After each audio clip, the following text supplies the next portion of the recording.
মোহনবাগানের একটা ঐতিহ্য, পরম্পরা, তাদের ইতিহাস সমৃদ্ধ জাতীয় ক্লাব মোহনবাগান। নমস্কার, পাঁচমেশালির আজকের পর্বে সকলকে স্বাগত। আজকের বিষয় মোহনবাগানের নির্বাচন। কথা ছিল ইলেকশনের, বাস্তবে হলো সিলেকশন। সেই সিলেকশনও আবার হলো রাজনৈতিক দলের ইশারায়, বা বলা চলে তাদের অঙ্গুলি হেলনে। যদিও অনেকেই বলছেন এর ফলে ক্লাবে ঐক্যের বাতাবরণ ফিরে এলো, তবে সেই সঙ্গে একটা কথা স্পষ্ট হলো, ক্লাব পরিচালনার ভার সদস্য সমর্থকদের ইচ্ছের ওপর নয়, রাজনৈতিক দলের ইচ্ছে অনুযায়ী পরিচালিত হচ্ছে। সূচি অনুযায়ী এবার 28শে মে মনোনয়ন জমা দেওয়ার নোটিশ জারি হয়। মনোনয়নপত্র জমা দেওয়ার শেষ দিন ছিল 9 জুন। 10 ও 11 তারিখ স্ক্রুটিনি। মনোনয়ন প্রত্যাহারের জন্য সময় ছিল 12 ও 13 তারিখ। তখনও পর্যন্ত নির্বাচনের দিন আনুষ্ঠানিকভাবে ঘোষণা করা হয়নি, যেটা খুব একটা স্বাভাবিক বিষয় নয়। আসলে এবার মোহনবাগানের নির্বাচন যতটা রাজনৈতিক, ততটাই পারিবারিক দ্বন্দ্বের কেন্দ্র হয়ে দাঁড়িয়েছিল, যার দুদিকে ছিল ক্লাব প্রেসিডেন্ট স্বপন সাধন বসু অর্থাৎ টুটু বসুর 2 ছেলে, একজন সৃঞ্জয় বোস, অন্যজন সৌমিক বসু। আর এই দুজনকে কেন্দ্র করেই তৃণমূল সহ বিভিন্ন রাজনৈতিক দল দুটি শিবিরে ভাগ হয়ে যায়।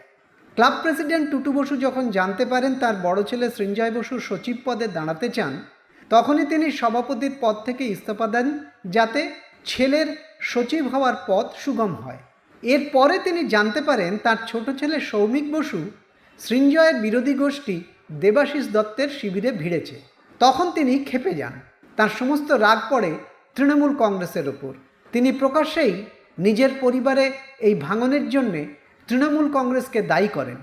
তিনি এও বলেন কোনো অবস্থাতেই তিনি পরিবারে ভাঙন আসতে দেবেন না।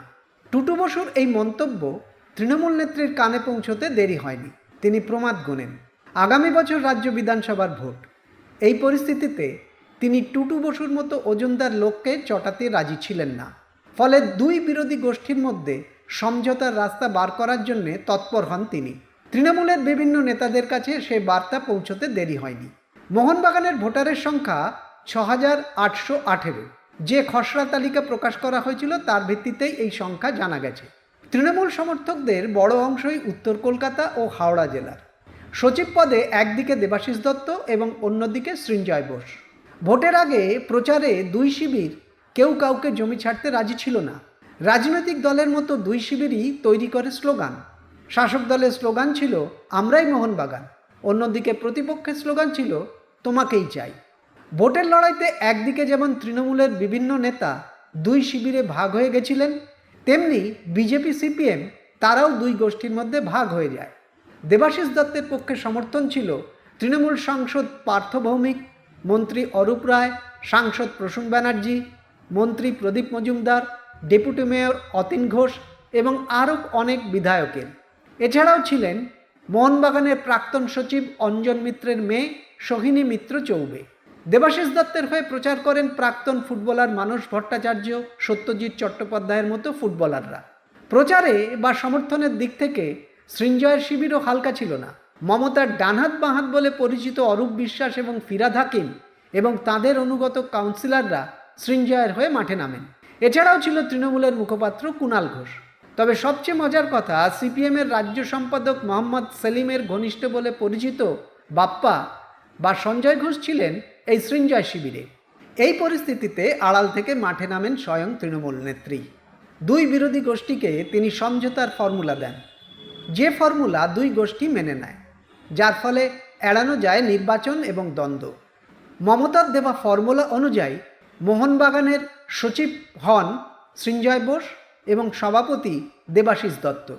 তৃণমূল নেতাদের অনেকেই এর ফলে হাঁপ ছেড়ে বেঁচেছেন।